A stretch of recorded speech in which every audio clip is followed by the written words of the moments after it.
Good morning. It's Wednesday morning and it's about 11:30 and I have been trying to figure out what's going on with my internet speed over the course of the last 5 days. My internet speed has gone down to a turtle's pace, and for a YouTuber, vlogger, and person that does all of her work on the internet, having a super slow internet connection is a serious problem for us. And I've just kind of been waiting to see if it was just some fluky thing. I don't know if it was because when we had that transformer that blew down the street the other night, if something happened. I can't imagine something happened with the internet then, but it's not working very quickly at all. And I feel like I'm wasting so much time sitting at the computer waiting for pages to load, where a week ago I didn't have this problem. Alright, so they're running a speed test right now on my line. I'm just typing back to them. And hopefully they can get to the bottom of this. I do have to wonder if it's something to do with my DSL modem, because this modem is 11 years old and it was the one provided by Verizon when we first got DSL here. Anyways, while I'm waiting, last night I was on call, and we had one call last night, but I didn't get home until a little after midnight. It was a really long night. And then, of course, if any of you guys who watch are first responders or in the fire department or anything that in the emergency services, you know that when the pager goes off, you get an adrenaline high. And there's just, that adrenaline takes a long time to get out of your system. It took me a while to settle down. I think I finally fell asleep around a little bit before 2 o'clock last night. And then the girls, for some reason, were up insanely early. I want to say it was either 5:30 or 6 o'clock.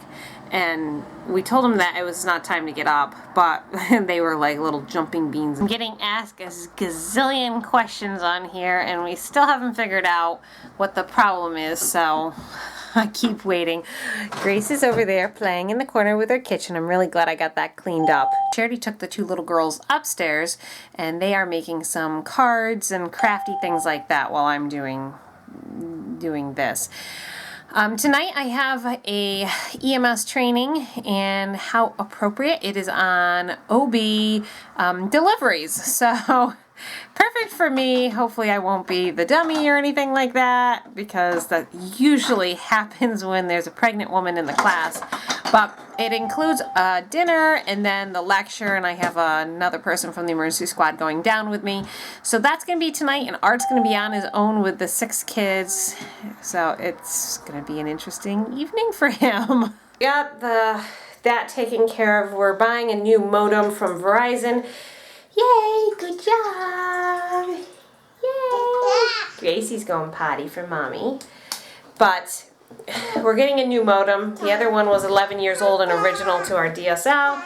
All done. Okay. Hopefully this speeds everything up for us. We made some pita bread pizzas today because I just didn't have time with being on the phone with Verizon to make anything else. But I also threw in the crock pot my pea soup. They're having problems with our downstairs refrigerator once again. I'm not sure why, but we're trying to empty that out. It's still frozen, but it's slowly warming up, and slowly over like the course of a week or two. So it's giving me time to use up some of that stuff. That's where this ham bone has come from. I mean, usually I do a lot of soups in the winter, but it's not quite soup season yet, but I've got to use it up before it goes bad, and I don't want it to thaw out again. That's real life, you know. You guys are along for the journey sometimes. We have some really good times, and sometimes things break down, and that's what's going on right now. We've got to make some decisions on how we're going to handle that, because this is the second time that refrigerator's acted up. I think Art and I are going to try to vacuum the coils. If you guys have never done that, that's usually pretty effective. Our upstairs refrigerator, what was it, 3 years ago was starting to act up? Yes. 3 years ago was doing the same thing. It was acting up, and we ended up vacuuming the coils really well. We haven't had any problems with it since. This is how you can tell where we are. John dressed up in a maple ghillie suit. Look at, he dressed up in Mr. Maple ghillie suit. Now, I'm gonna dress up as Maple ghillie suit too. They're all dressed up. looks hilarious. He almost does look like a maple tree. Somewhat. Let's see if they can fool the birds. I honestly don't think it's gonna work too well. Peter trying to see if the birds will come close to him. I don't think they will. Art's getting ready to go to the post office and to the bank. While he's doing that, I'm going to get dinner ready. Bye! Our pastor stopped by last night and surprised us with some gorgeous steaks for dinner. So I'm going to make those tonight. Probably just some mixed vegetables and a baked potato because I'm not going to have time to do much of anything else. I was thinking of putting together broccoli salad, but it's 4:30. I have to be out of here right around 5:35. That gives me 1 hour to cook. And I'm not eating here. I'm actually being fed at my training tonight. So I have to make sure Art has food for the kids and everything's taken care of. I don't do these trainings nearly as often as I used to just because of the factor of the kids, and I don't want to be gone all the time. But this is one of those lectures I really need to make sure I get my credits in. I have less than a year left before all of my credits are due to renew my EMT license. That was a decision that Art and I made to go ahead and renew that for another 3-year period. It just means that I have to hit some of these classes.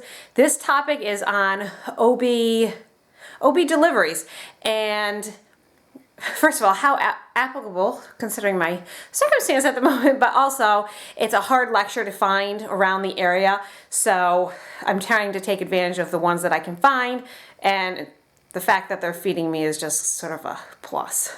For these steaks, since time is running short, I'm actually going to be cooking them directly in a cast iron skillet, and it is usually delicious. I think I'm probably only going to cook one of these because Art and the kids aren't really big steak eaters. I cannot imagine all of the kids and Art eating through one steak. I actually have another steak here in the package. I'm not going to cook that one up, so we'll just stick with one. And one of you guys sent me the seasoning, Nebraska Star Beef Signature Seasoning. It's absolutely wonderful, so I'm going to put that on this steak as well. But while this is going on, I'm going to start heating up that cast iron skillet. You really want this skillet nice and hot so you can get that nice crust on the steak, but nice and juicy on the inside. So you really need to make sure your cast iron skillet is nice and hot. I'm just going to start out with bacon grease at first, because if you do bacon grease and butter at the same time, the butter will brown and burn. So we don't want that. We'll put the butter in just before we put in our steaks. Now I'm going to go do my seasoning. The steak is seasoned, and I like just enough so you can taste it, but I found with this seasoning that it's very salty if you put it on super thick. So this is about good. My pan is nice and hot. No, and it should sizzle like that. That's what I want to hear. And I'm going to let that cook for, I'm going to say 4-5 minutes, and then flip it over. I got to keep that heat up because I want it to get nice and crisp on the bottom. It's been about 5 minutes. I'm going to use my tongs to check the color.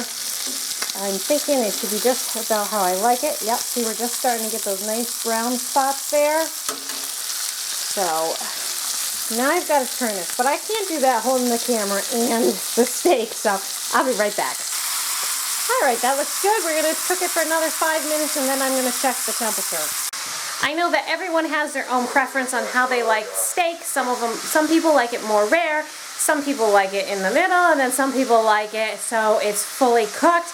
It really depends on your tastes and likes. I found that for a steak about this size, 5 minutes on each side is about right for us. I would rather, my personal taste would be a little bit under, so it's more on the medium side, and Art likes it a little bit more on the well done side. So we just sort of compromise and come halfway in between. I usually shoot for an internal temperature of about 140 degrees, and then I remove it from the pan because it will keep cooking. Sometimes you can pull it off at 135 and it'll still be really good. But if you wait much longer than that, it will be like 160 and it will be really well done. Meat thermometer is another invaluable tool that I use when I'm cooking these. I have about 2 minutes left, but I want to just give this a test to make sure it's not overcooked. now. Looking good. Give it another minute, minute and a half, and I think it'll be exactly where I want it. All right, let's see how it's doing.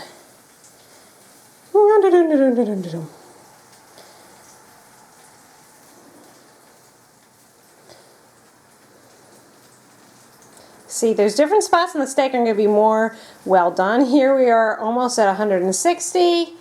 And that's probably going to be more for art.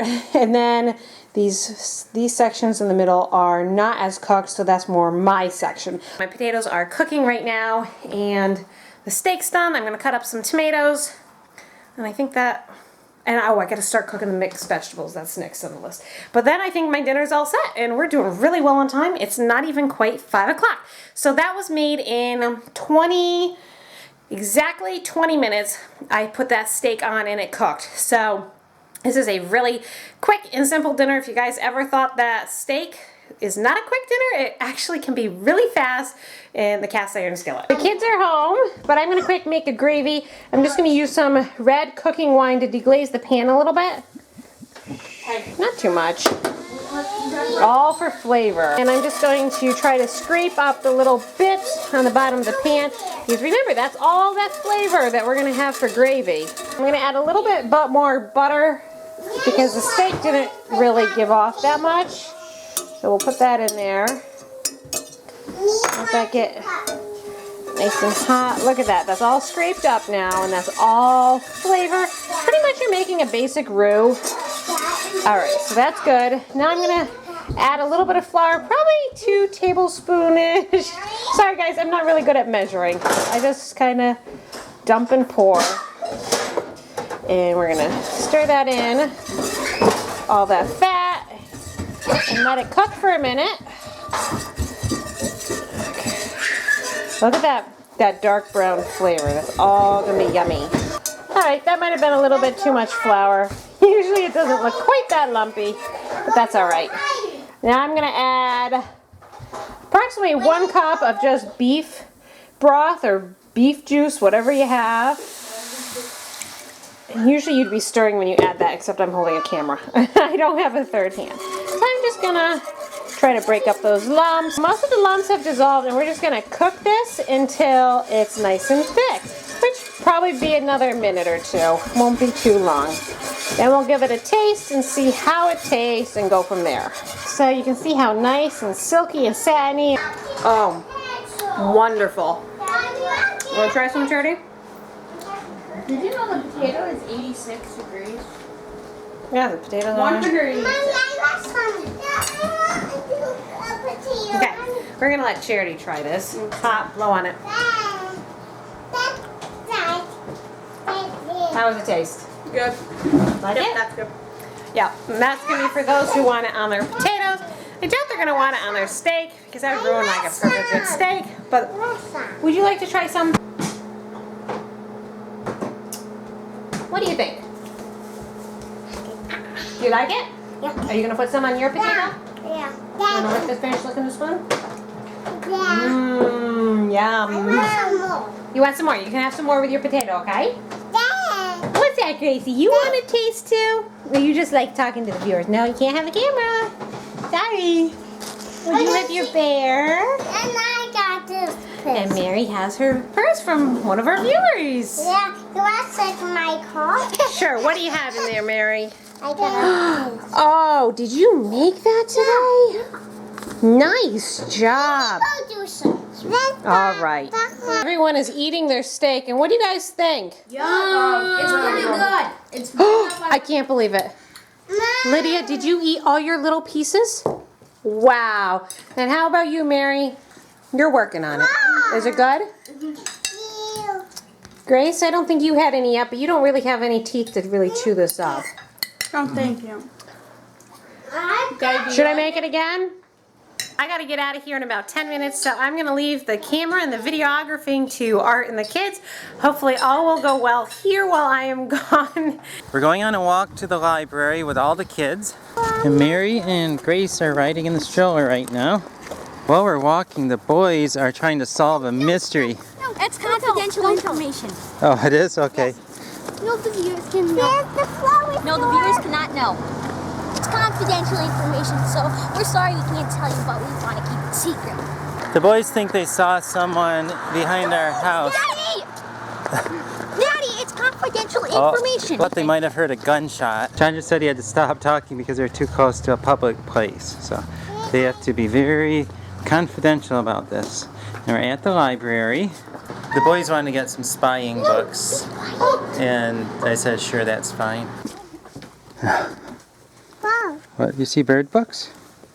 And we're going to check this book out. John read that a few weeks ago, and he's going to give a report on it, so we're going to check that out again, so he can do his report. Birds.